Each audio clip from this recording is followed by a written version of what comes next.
এবারের বিশ্ব ইজতেমা নিয়ে করণীয় কি? দর্শক, আপনি আপনার মতামত জানাবেন। এবার কি বিশ্ব ইজতেমা বন্ধ করে দেওয়া উচিত, না দুই ভাগে বিশ্ব ইজতেমা করতে দেওয়া উচিত, না জোবায়ের গ্রুপের দাবি অনুযায়ী 7 গ্রুপকে ইজতেমা করতেই দেওয়া উচিত না শুধু জোবায়ের গ্রুপ করবে? কোনটা উচিত? আপনার মন্তব্য জানাবেন। দর্শক, বিশ্ব ইজতেমা এটা এখন একটা রাজনৈতিক বিষয় হয়ে দাঁড়িয়েছে। ইজতেমা হওয়া না হওয়া, কোন গ্রুপ কবে করবে, কতটুকু সুবিধা পাবে, সাদ সাহেব ভিসা পাবে কি পাবে না, তার ভিসা ঠেকিয়ে দেবে কি দিবে না, নানান বিষয় হচ্ছে পলিটিক্যাল ম্যাটার। এখন রাজনৈতিক লোকজন এর সাথে জড়িত হয়ে গিয়েছে। আপনি দেখবেন যে যারা তাবলিগে কখনো চিল্লা দেয় না কিংবা সময় লাগায় না, তারা কাকরাইল মসজিদে গিয়ে মাতব্বরি করে।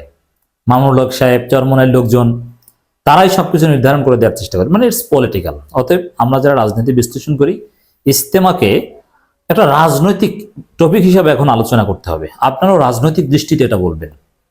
ইজতেমার ধর্মীয় গুরুত্ব আপনারা সবাই বোঝেন, এটা জাস্ট ওয়াজ মাহফিল। অন্যান্য 10টা ওয়াজ মাহফিলের মতো এটার হকিকাত।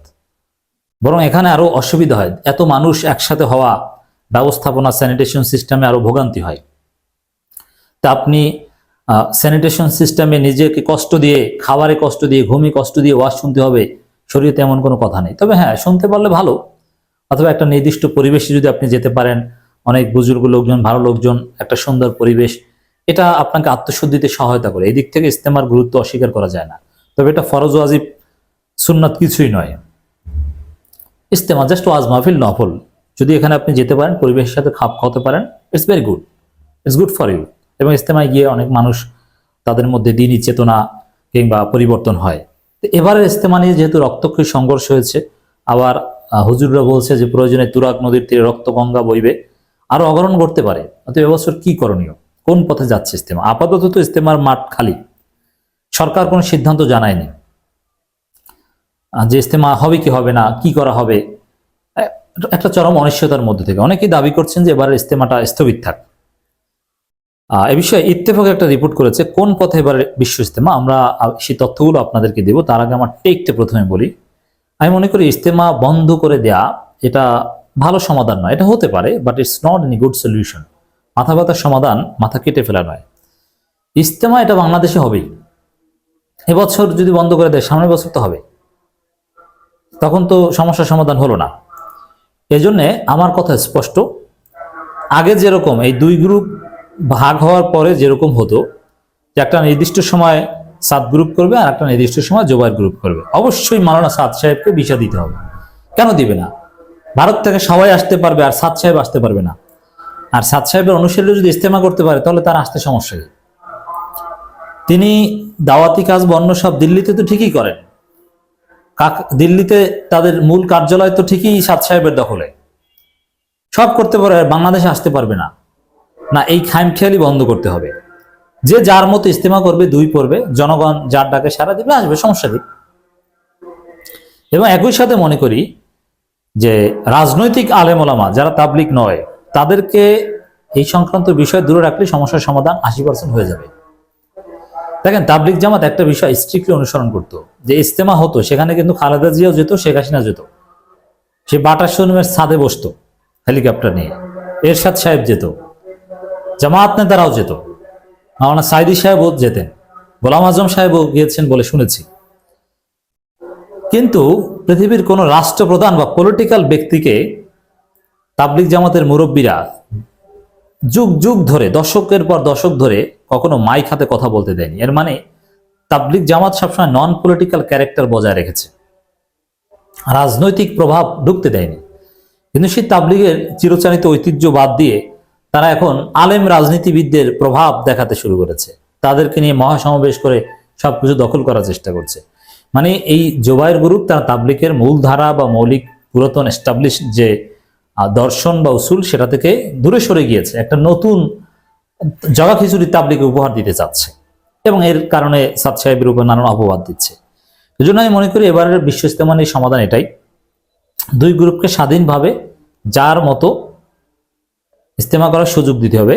এবছরই হোক, প্রয়োজনে একটু লেট হোক, শীতের সিজনের মধ্যেই হোক, যে টাইম দেওয়া হয়েছে প্রয়োজনে আরেকটু বাড়ানো হোক, কিন্তু দুই গ্রুপকে দিতে হবে। এবং দুই গ্রুপের আয়োজনের মধ্যে প্রয়োজনে ডিস্টেন্স একটু বাড়ানো হোক, কোনো সমস্যা নেই।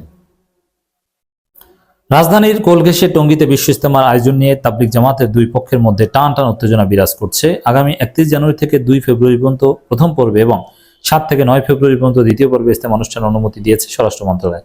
এখানে আমি মনে করি প্রয়োজনে আরেকটু 15 জানুয়ারি থেকে 17 জানুয়ারি হতে পারে, তারপর আবার 1 ফেব্রুয়ারি থেকে 3 ফেব্রুয়ারি হতে পারে, একটু ডিলে করা যেতে পারে পরিস্থিতি শান্ত বা এর মধ্যে উভয় পক্ষ একে অপরের এক করা সম্ভব না, এক করার চেষ্টা করাটা অন্যায়। যে দুই গ্রুপ মিলে যাও এটা ফালতু কথা, দুই গ্রুপ মিলবে না। বাংলাদেশে বড় বড় ইসলামী রাজনৈতিক দল আছে যে দুই গ্রুপে ভাগ হয়ে, জমিয়ত উলামা ইসলাম, খেলাফত মজলিস, তো এভাবে দুই গ্রুপে ভাগ হয়ে যাবে। ইসলামিক ঐক্যজোটের মধ্যে ঐক্যজোট নাম দিয়ে তাদের মধ্যে বিভাজন। অতএব দুই গ্রুপ মেনে নিয়ে সমাধান করতে হবে, দুই গ্রুপ এক করবেন এটা অবাস্তব। তবে হ্যাঁ, এটা জায়েজ, দুই গ্রুপ আলাদা থাকলে কোনো সমস্যা নেই, দুইটা প্রতিষ্ঠান। তবে এক গ্রুপ আর এক গ্রুপের পেছনে নামাজ পড়া যাবে না, একসাথে কোরবানি দেওয়া যাবে না, এটা হচ্ছে নাজায়েজ। এরকম যে জুবাইর গ্রুপের পেছনে 7 গ্রুপ নামাজ পড়বে, 7 গ্রুপের পেছনে জুবাইর গ্রুপ নামাজ পড়বে, কোনো আপত্তি নেই। এই জায়গাটা ঠিক থাকলে দুই গ্রুপের অস্তিত্ব স্বীকার করে কার্যক্রম চালাতে অনুমতি দেওয়া জায়েজ, কোনো সমস্যা নেই। গত 3 ডিসেম্বর সূরায়ে নিজামের জুবাইরপন্থী আয়োজনে বিশ্ব ইজতেমার প্রথম পর্বের প্রস্তুতি হিসেবে 5 দিন ব্যাপী জোর ইজতেমা শেষ হয়েছে। আগামী 20 ডিসেম্বর সাতপন্থীরা জোর ইজতেমা করবেন, তবে জুবাইরপন্থীরা করতে দেবেন না বলে ঘোষণা দেয় বিরোধ এখানে তুঙ্গ। এখন এই যে জুবাইরপন্থীরা করতে দিবেন না, এই জায়গাটা প্রয়োজনে সরকারকে কঠিন সিদ্ধান্ত, কে করতে দিবে না, প্রয়োজনে তাকে গ্রেপ্তার করতে হবে। করতে দেবা নাকি? তোমার বাপের সম্পত্তি করতে দেবা না? তুমি কে? বিদেশটা তোমার বাপের, আর অন্য সবাই ভেসে এসেছে। এই পরিস্থিতিতে 18 ডিসেম্বর দুই পক্ষের শীর্ষস্থানে মুরব্বীদের নিয়ে পৃথক বৈঠক করেন উপদেষ্টা। না, দুই পক্ষের শীর্ষস্থানে জাস্ট বৈঠকের বৈশিষ্ট্য এটাই হতে পারে যে একে অপরকে বাধা দিবে না, মেলানো নয়। জননিরাপত্তা বিভাগ সূত্র জানায়, দুই পক্ষ সমঝোতা না এলে প্রয়োজনে ইজতেমার অনুমতি বাতিল করা হতে পারে। আমরা অনুমতি বাতিলের পক্ষে নয়, প্রয়োজনে উগ্রবাদী 2-4 জনকে গ্রেপ্তার করে তারপরে দুই পক্ষের অধিকার রাষ্ট্র নিশ্চিত করবে, মাথা কেটে ফেলা সমাধান নয়। তাবলিগ জামাতের উভয় পক্ষে পাল্টাপাল্টি সংবাদ সম্মেলন, সমাবেশ ও নানান কর্মসূচি পালন করছে। মাওলানা জুবায়ের আহমেদের অনুসারীরা বলছেন, ভারতের মাওলানা সাদ কান্দলবির অনুসারীদের জোর ইজতেমা করার সরকারি অনুমোদন নেই। কেন সরকার অনুমোদন থাকবে না? সরকার অনুমতি দিতে বাধ্য। তারা কি এদেশের নাগরিক নয়? তারা জোরপূর্বক তা করতে চায়, জোরপূর্বক করতে চায় এটা ঠিক না।